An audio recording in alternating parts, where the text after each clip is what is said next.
যে গ্রেপ্তারকৃত ব্যক্তি, প্রথম পার্টি দেখেন, গ্রেপ্তারকৃত ব্যক্তি ও আটককৃত মালামাল। এবার কিন্তু সম্পর্কে বিধান কি? গ্রেপ্তারকৃত ব্যক্তিকে তার আপনারা নিষ্পত্তি বিলি বন্দোবস্ত করবেন না, বাট গ্রেপ্তারকৃত ব্যক্তি যদি হয় আদালতে প্রেরণ করবেন, আর আটককৃত মালামাল সম্পর্কে এখানে বিলি বন্দোবস্ত করবেন বা এখানে নিষ্পত্তি, এখানে একটা বিধান আছে। খুবই গুরুত্বপূর্ণ এই সেকশনটা, very very important, very important. এখানে আমরা যদি একটু খেয়াল করি যে যে একটা প্রশ্ন দেখি যে মাদকদ্রব্য নিয়ন্ত্রণ আইনের গ্রেপ্তারকৃত ব্যক্তি ও আটককৃত মাল সম্পর্কে কি বিধান রয়েছে, একটা প্রশ্ন সবসময় খেয়াল রাখা। প্রত্যেকটা ধারা থেকে যেগুলো গুরুত্বপূর্ণ করে প্রশ্ন করে করা হয় যে মাদকদ্রব্য নিয়ন্ত্রণে গ্রেপ্তারকৃত ব্যক্তি আটককৃত মাল সম্পর্কে কি বিধান রয়েছে। যদি এছাড়া যদি ভিতর থেকে কোনো প্রশ্ন আসে আমরা এটা দেখবো। এটা খুব ইন্টারেস্টিং, খুব এবং সহজ হয় এটা। প্র্যাকটিক্যাল যারা থানার কাজ করছেন তারা এটা একবার পড়লে বুঝবেন। এখানে যে উত্তরটা দিচ্ছে আপনারা দেখেন যে আহ, এখানে অনুযায়ী লেখছে, আপনারা মোতাবেক লিখবেন, কোনো সমস্যা নাই।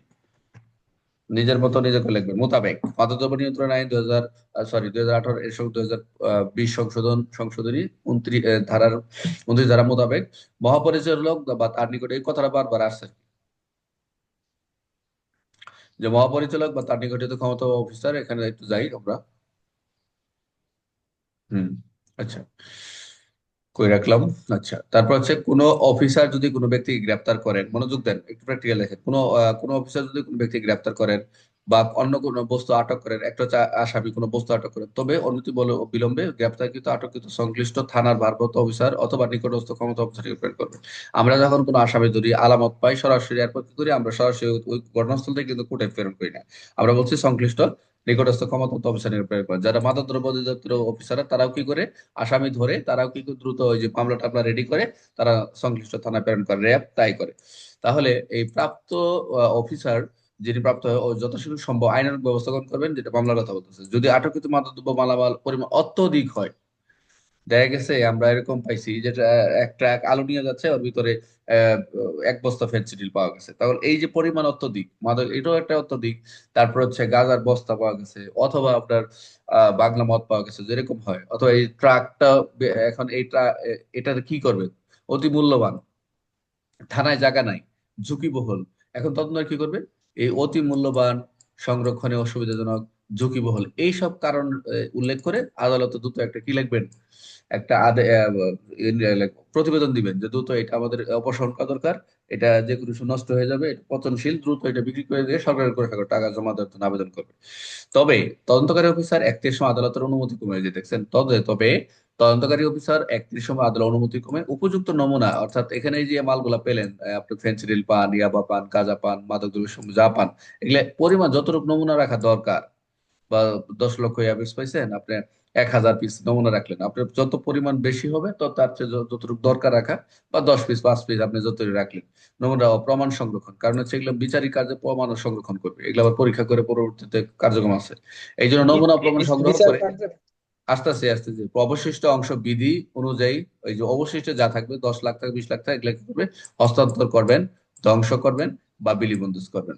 এই বিষয়টি আদালতকে অবহিত করবেন। যখন আপনি যে আদালত থেকে অর্ডার শিট আদালত দিবেন যে এটা থানায় ধ্বংস করা হোক, তখন ওই থানায় কিন্তু অনেক সময় ম্যাজিস্ট্রেট যদি বেশি হয়, বিষয়টি একটু কি বলে এটাকে, জনস্বার্থে হোক বা এটা মানে ভাইরাল হয়েছে এরকম কোনো কিছু, তখন মনে করো যদি ম্যাজিস্ট্রেট থানায় যাবে, ম্যাজিস্ট্রেট পাঠাবে, বা তা অন্য যে মনে করে না অন্য কাউকে পাঠা, তাও হতে পারে, কিন্তু ম্যাক্সিমাম হচ্ছে আমরা থানায় থানায় এরকম হয়ই না।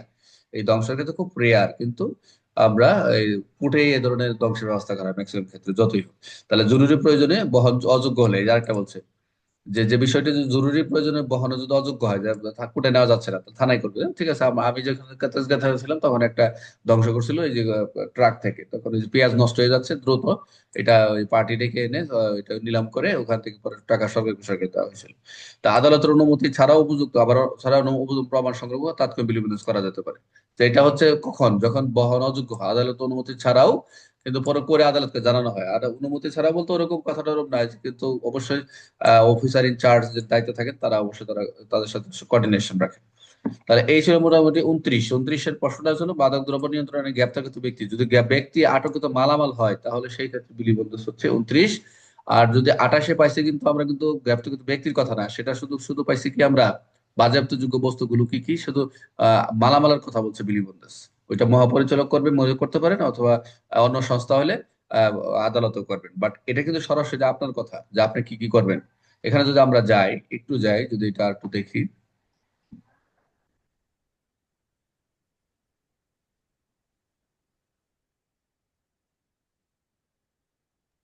আচ্ছা, মাদকদ্রব্য নিয়ন্ত্রণ 29 ধারা মোতাবেক আমরা যদি এখানে সরি, যে মহাপরিচালক বা অথবা তার নিকটিত ক্ষমতাপ্রাপ্ত কোনো অফিসার অথবা কোনো পুলিশ অফিসার ব্যতীত অন্য কোনো অফিসার ব্যক্তিকে গ্রেপ্তার করিলে, কোনো বস্তু আটক করিলে তিনি অনতিবিলম্বে বিলম্বে গ্রেপ্তারকৃত ব্যক্তিকে অথবা আটককৃত বস্তু সংশ্লিষ্ট থানার ভারপ্রাপ্ত অফিসার অথবা থানার ভারপ্রাপ্ত অফিসার হিসেবে ক্ষমতাপ্রাপ্ত নিকটস্থ কোনো অফিসার নিকট প্রেরণ করেন। যেটাই বলছে যে আপনার আসামি যাই কিছু ধরনের কোনো মালামাল যাই পান, গ্রেপ্তারকৃত ব্যক্তি এবং আটককৃত মালামাল পাইলে অবশ্যই থানার অফিসার ইনচার্জকে নিয়ে যাবেন। দুয়ে বলছে এই একে যা বললেন এর অধীন বস্তুকে যে কো অফিসার নিকট প্রেরণ করা হবে, তিনিও যথাসীঘ্র সম্ভব উক্ত ব্যক্তি সম্পর্কে আইনানুগ ব্যবস্থা যথাযথ ব্যবস্থা করে। এখানে একটু ভাষাগতটুকু লিখছে, নিচে যতটুকু লিখছে ওটুকু লিখলেই হবে। এবং আটককৃত মাদক দ্রব্য অথবা মালামাল যদি পরিমাণ অত্যধিক হয়, মূল্যবান হয়, সংরক্ষণে অসুবিধাজনক হয়, ঝুঁকিবহুল হয়, এই কথাগুলো লিখবেন।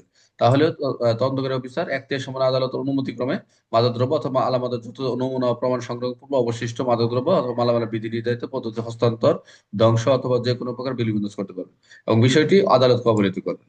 যদি আপনি যদি হস্তান্তর ধ্বংস করেন তাহলে আদালতকে জানাবেন পরবর্তীতে। এটা রিপোর্ট তো আদালত দেই, আমরা প্রতিবেদন পাঠাইতে হয়, ডকেটে রাখতে হয়। এই দ্বারা যা থাকুক না কেন, এই আইনের অধীনে আটককৃত কোনো মাদকদ্রব্য অথবা বস্তু যদি কোনো কারণে তাৎক্ষণিক বিলিবন্দিত অপরিহার্য হয়, তাৎক্ষণিক, যে কোন ক্ষেত্রে আদালতের অনুমতির প্রয়োজন হয় না, মনে করেন যে তাৎক্ষণিক বিলিবন্দিত প্রয়োজন অথবা বহন বা স্থানান্তর অযোগ্য হয়, তাহলে আটক করে অফিসার মাদকদ্রব্য অথবা উপযুক্ত নমুনা রেখেই করবে, যথাযথ প্রমাণ সংগ্রহ করে মাদকদ্রব্য অথবা বস্তুর হস্তান্তর, ধ্বংস অথবা অন্য কোনো উপর বিলিবন্দিত করা যাবে।